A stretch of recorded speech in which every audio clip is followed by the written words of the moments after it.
So you've got your argument, you put that together, you know what you're going to be writing about across your essay, through your essay. Um, Now you need your evidence. Now, the reason I wanted you to come up with your argument first is so that you could think carefully about what you want to write about. What you're going to do now is you're going to look at the extract that you've been provided, that I've chosen for you for this assessment. This is exactly the extract you're going to get tomorrow. So this is your chance to review it really, really carefully and to be really, really confident with it, and prepare how you're going to use it in the assessment. Now, in your assessment, you must refer to the extract. So you have to have, I would suggest, kind of 3 or 4 quotations from the extract that you think are relevant to the question and specifically to your argument. If you had 2, that's probably enough, but any less than that and you're not going to get the credit that you need. You could obviously have as many keywords as you want. You also need to refer to quotations outside of the extract. So you have to have got both. Okay, to get a sort of top band essay or a middle band essay, you need to refer to both the extract itself and the wider novel, the wider story. So that's what you're going to plan today. I'm going to help you with that. I'm going to show you the full extract. I'm going to show you one example of me picking out a quotation from the extract that I think is interesting, and then I'm going to show you some of the quotations from across the story that you might want to choose from. Again, like with the previous activity, you don't have to do every single question in this section. It's about you looking at the options and using this time really effectively today to be super prepared. So don't feel you need to explode every single quotation I've suggested. Read every single one, decide which ones are most interesting, do your quotation explosions of those, and then write down your final ideas in your notes ready to have to hand tomorrow. So what is your extract about? Which section have I chosen? Well, I've chosen a section where Holmes and Watson are in the middle of trying to solve the crime of Neville St. Clair's disappearance. And in the passage that you are going to read, the extract from your assessment, we see Sherlock Holmes taking his time to think carefully about the facts and evidence, and all of a sudden indicate that he's solved the case all on his own. So this is the point where he's interviewed Mrs. St. Clair. We've met her as a character. Then they've come back, and Watson's gone to sleep, and Sherlock has stayed up all night thinking about the case, and he's sat on these big cushions and he's been smoking away, and he's had what we call an epiphany. He's had an idea in the night and he suddenly knows what the answer is, and he's going to go and show it to Watson. So you need to think about that sort of the middle of the story. I've deliberately chosen the middle, so you need to think about evidence before that happens at the beginning of the story, and then after, when he actually presents the truth of the narrative. Now, in the extract, there's, I think, lots of good quotations. That's why I've chosen it. But I'm going to model for you now a quotation that I think is really interesting.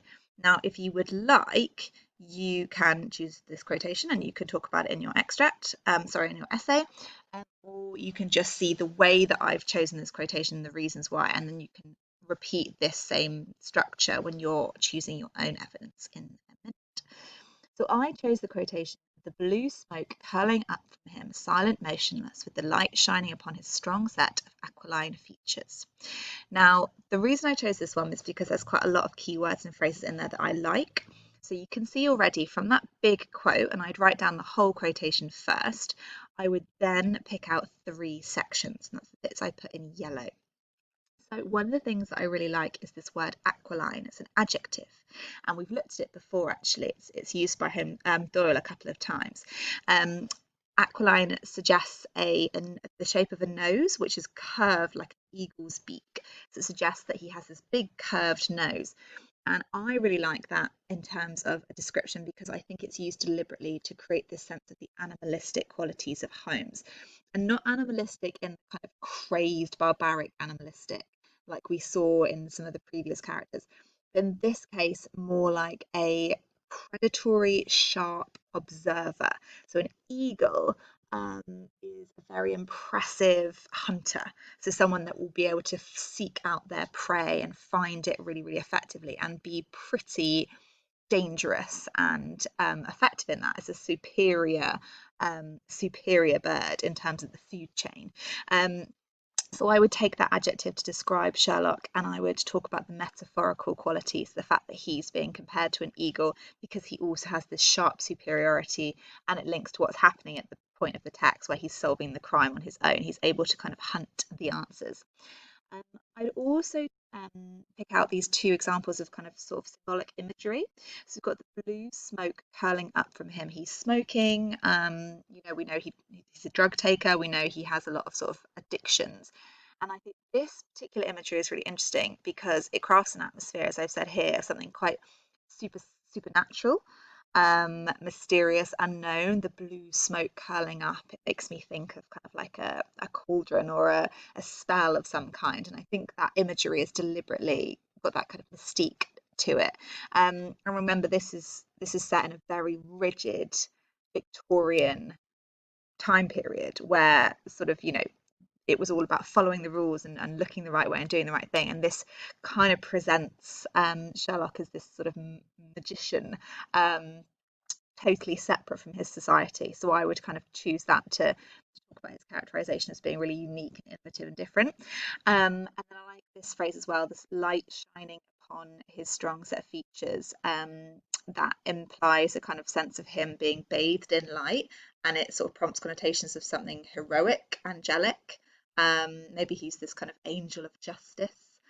It's the light could symbolize his understanding that he gains at this point in the novel. I think there's quite a lot you could say about that. So I picked that quotation because I thought, do you know what, I could probably unpack that for a whole paragraph. I could pick out all these different words. I could talk about imagery, adjectives, metaphor, symbolism, and there's a lot going on in there. So underneath, you're going to read the extract first in full, have a look at the suggestions that I've made in terms of quotations, do a little bit of quotation exploding like I've modelled here, and choose some of your own quotes as well for the assessment tomorrow. You should definitely make a note of all of those because remember, you won't be able to access this lesson again tomorrow. So make sure you've written down your final choices.